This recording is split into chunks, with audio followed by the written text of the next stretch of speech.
Welcome, here I've got Samsung Galaxy M22 and I'm gonna show you how to record the slow motion video at this device.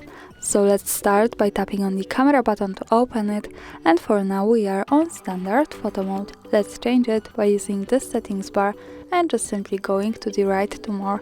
Here we get access to more modes of this camera and one of them is the slow motion, so let's pick it. Here we are, now we can start recording this kind of video by tapping on this big button at the center, the shutter. So let me start to show you how it works.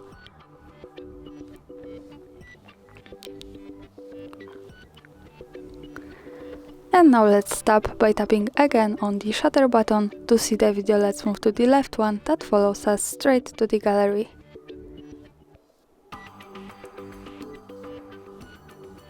And this is how the slow motion video looks like at this device. Thanks for watching, subscribe our channel and leave the thumbs up.